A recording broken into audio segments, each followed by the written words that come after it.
Welcome to the channel Easy Trick of Computer Science students, and as well as those students who learn something new in the computer science field and enhance your knowledge from the computer science technology. And this is the tutorial of the software engineering. The new series already started on this channel from the very previous days for the BCA BTech, MSc Computer Science, MCA MTech students, and also for the preparation for the GATE UGC NET JRF exams also.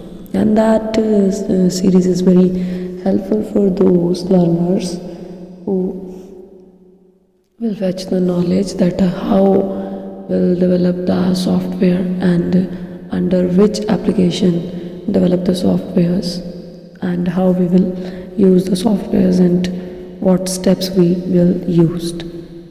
So the previous tutorial link available into the description box with the various types of the testing, and all types are very important for the software life cycle because the software is a very good developer for the everyone to use the application software. So the next part of the testing is the performance testing, and the performance testing is dependent on the runtime testing.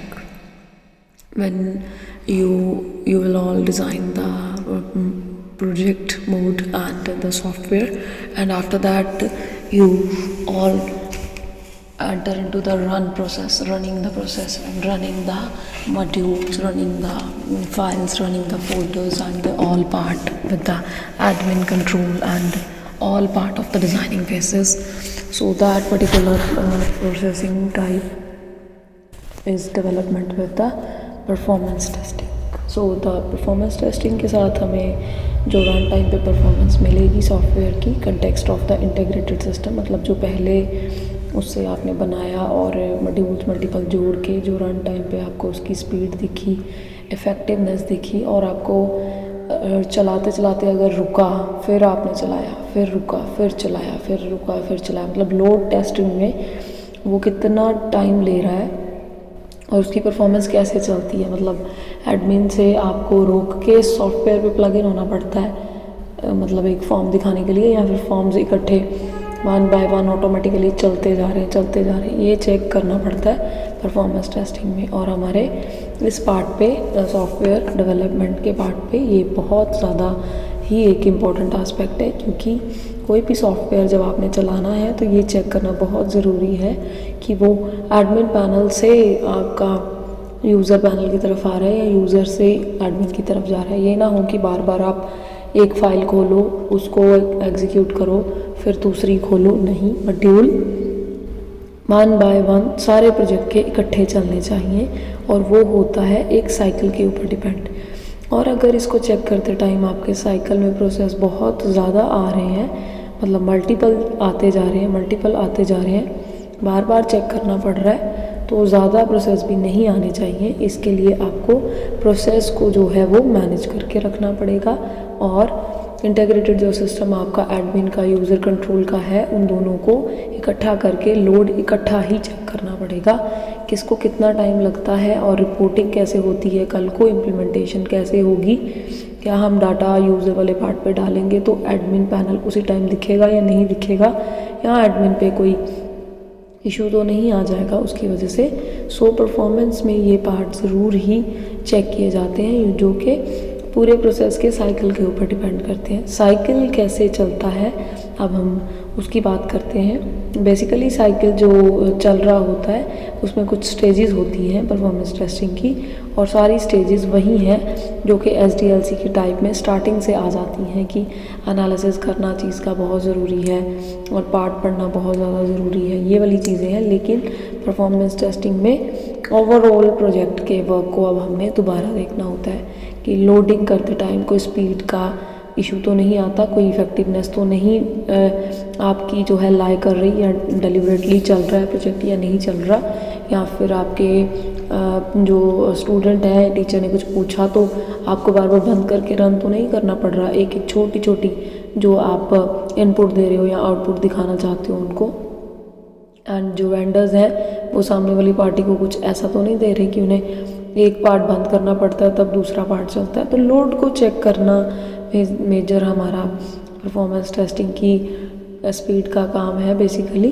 तो इसमें फिर हम जो काम करेंगे अब इसके अलावा वो आप जो डायग्राम देख रहे हो इसके थ्रू होगा। एंड साइकिल जो चलाओगे वो अब स्टेप्स को ध्यान में रखना परफॉर्मेंस टेस्टिंग में। पहले आपने आइडेंटिफाई कर लेनी है परफॉर्मेंस सिनारियो कि किसको हमने परफॉर्मेंस चेक करनी है। जॉइनिंग का कौन सा ऐसा पार्ट है या फ्लो का कौन सा ऐसा पार्ट है, वो आप ER डायग्राम से भी उठा सकते हो कि हमने चेक करनी है।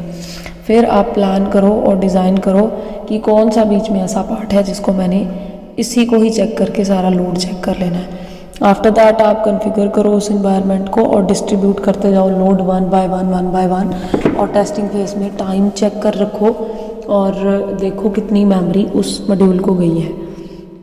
फिर उसके बाद एग्जीक्यूट करो उन टेस्ट स्क्रिप्ट्स को, अलग अलग को टेस्ट को चेक करो और फिर उनको आपस में कंपेयर करो किसका ज़्यादा आ रहा है और उस हिसाब से रिज़ल्ट निकालो कि सबसे कम स्पीड किसने ली है और उस मॉड्यूल में ऐसा क्या किया गया है। फिर जब आपको ये मिल जाएगा तो फिर एनालिसिस होंगे रिज़ल्ट के ऊपर और फिर आइडेंटिफाई किया जाएगा बॉटलनेक वैल्यू और ये चेक किया जाएगा कि कौन सा ऐसा मॉड्यूल है जिसने सबसे ज़्यादा टाइम लिया है और उस डिज़ाइन को फिर से दोबारा से चेक करना पड़ेगा कि इसमें हमने कोई ज़्यादा ऐड ऑन फिगर्स तो नहीं रख दी और फिर रीरन टेस्ट होगा। फिर आपका टेस्ट इस साइकिल में ऑटोमेटिकली तब तक चलता रहेगा जब तक कि आपको लोड में जो वैल्यू मिली थी विदाउट एनी इंटरप्शन मिली और विदाउट एनी हिंड्रेंस मिली। उसमें मेमोरी भी उसने जो है वो बहुत ही माइनर सी ली, चाहे मेजर भी ले, लेकिन लोड होते टाइम उसकी स्पीड भी थी और उसमें ऐड ऑन भी थे, लेकिन वो डिज़ाइनिंग प्रोसेस आपने इतना अच्छे से कन्विक्शनली बनाया हुआ था कि आपको इश्यूज़ कम आए। सो ये साइकिल परफॉर्मेंस जो है वो इस प्रोसेस से अगर आप चलोगे, जो भी प्रोजेक्ट के साथ वर्क कर रहे होगे, लाइव हो, माइनर हो, मेजर हो, कोई भी ऐसा प्रोजेक्ट हो, तो सबके ऊपर ये बहुत पावरफुल वर्किंग करेगा।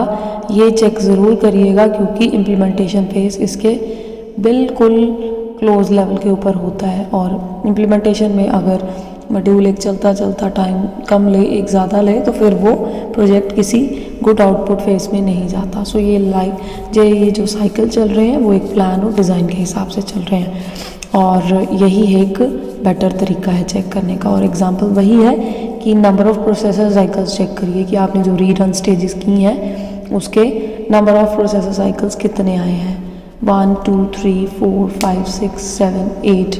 अगर आप मान लो कि 8 ही आपके पास आए हैं तो गलत है, उसको डिज़ाइन को चेक कीजिए। ज़्यादा से ज़्यादा 2 साइकिल में ही हो जाना चाहिए था, लेकिन बढ़ता गया तो वो एक इशू क्रिएट आपको लेटर ऑन कर सकता है।